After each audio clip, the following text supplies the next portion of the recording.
Congress party पूरे देश भर में बौखलाहट में दिखाई देती है।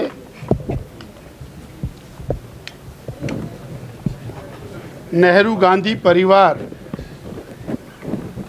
और उस परिवार का पालन पोषण, यही एक कांग्रेस पार्टी का लक्ष्य रह गया है। जब भी कोई सच्चाई दुनिया के सामने आने लगती है, कांग्रेस पार्टी नेहरू गांधी परिवार के साथ खड़ी होकर उस सत्य को जुटलाने के लिए प्रयास करती है। नेशनल हेराल्ड मामले में चार्जशीट हुई है और उसके बाद कानूनी कार्रवाई चलेगी। दूध का दूध, पानी का पानी हो जाएगा। तो इतनी बौखलाहट की आवश्यकता नहीं होनी चाहिए। और ये आज से भी जुड़ा हुआ मामला है कि केवल उस परिवार को आगे बढ़ाने की चिंता करना, उसी के लिए चिंता करना।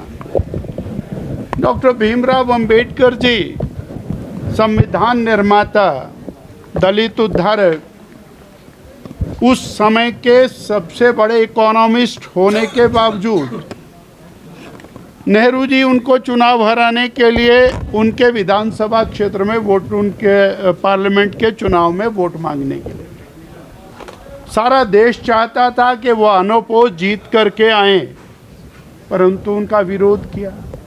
क्यों भय लगता था? क्योंकि वो पूरे समाज को साथ लेकर के चलना चाहते थे। जब धारा 370 का उन्होंने पार्लियामेंट में विरोध किया और उन्होंने एक शब्द उसमें राष्ट्रपति से जुड़वाया, अस्थाई, जिसके कारण आज कश्मीर भारत का अभिन्न अंग बना मोदी जी के प्रयासों से। ऐसे भीमराव अंबेडकर को बार बार चुनाव में हराने का प्रयास कर,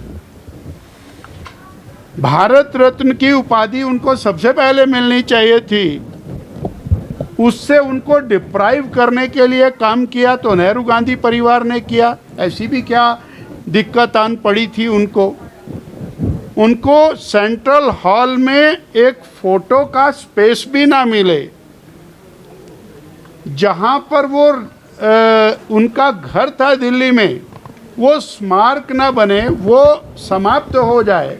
उनके देहावसान के बाद उनका दाह संस्कार दिल्ली में ना हो, ताकि वो देश के मानस पटल से ओझल हो जाए। चाहे वो सरदार पटेल जी की उपेक्षा का मामला हो, चाहे वो और डॉक्टर भीमराव अंबेडकर जी की उपेक्षा का मामला हो, तो ये पूरी कांग्रेस सिर्फ नेहरू गांधी परिवार, उनके वारिस। आज गहलोत जी ने कहा है कि उनकी विरासत को समाप्त करने के लिए बीजेपी लगी है। ये विरासत कोई राजसी खानदान नहीं है। जनता के द्वारा चुनी हुई सरकारें चलती हैं। अब आज ही और राहुल गांधी जी ने दुनिया के देशों में जाकर के कहा कि महाराष्ट्र के चुनाव में धांधली हुई है, महाराष्ट्र में कांग्रेस हार गई इसलिए ईवीएम खराब है, हिमाचल में कांग्रेस जीत गई इसलिए ईवीएम ठीक है, कर्नाटक में कांग्रेस जीत गई तो ईवीएम ठीक है, राजस्थान में और भारतीय जनता पार्टी जीत गई तो चुनाव आयोग निष्पक्ष नहीं है। अगर जे और उत्तर प्रदेश के अंदर बीजेपी जीत गई तो और चुनाव आयोग खराब है। अगर दिल्ली के अंदर कांग्रेस की सारे के 100% जमानत जब्त हो गई तो चुनाव आयोग खराब है। ये और फिर विदेश में जाकर के भारत की बात करना, चुनाव आयोग की बात करना, पार्लियामेंट में करो, देश की सड़कों पर करो, तो ये देश के साथ एक प्रकार का और धोखा है। इसलिए चुनाव आयोग के ऊपर और इस प्रकार की जो संस्थाएं हैं, उन संस्थाओं के ऊपर आक्रमण करना, ये कांग्रेस की आदत बनी। My name is Priyal And my name is Ocean. And today we welcome you all to Afflux 2025. Chief guest is Honorable Cabinet Minister Shri Rajesh Dharmani ji. A grand event made for the JEE and NEET achievers And today we are going to be felicitating them. with the award. They are feeling so much proud after seeing their children on the stage by getting the awards from the Cabinet Minister.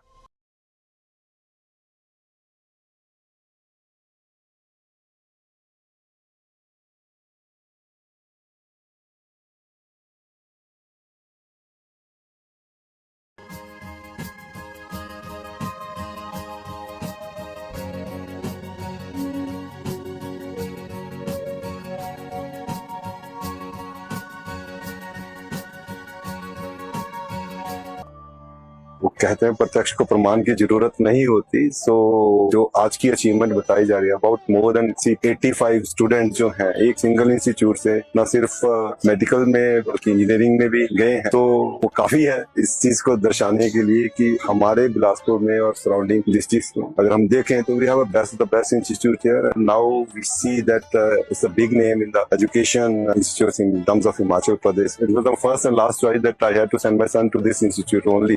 Effort taken by the Pravesh ji, Rakesh ji, I wish them all the best for the future. मैं सभी aspirants को बोलना चाहूंगी अगर आप एक अच्छा platform ढूंढ रहे हो अपनी प्रिपरेशन के लिए तो आप मिनर्वा जरूर एक बार देखें और जरूर आए यहाँ पे, क्योंकि यहाँ पे जो एनवायरनमेंट है टीचर्स का और आसपास जो स्टूडेंट्स हैं वो भी बहुत अच्छे होते हैं और टीचर्स बहुत ज्यादा हेल्पफुल हैं और बहुत फ्रेंडली है, बहुत प्यार से समझाते हैं। Thank you. जय भारत, जय हिमाचल, जय मिनर्वा।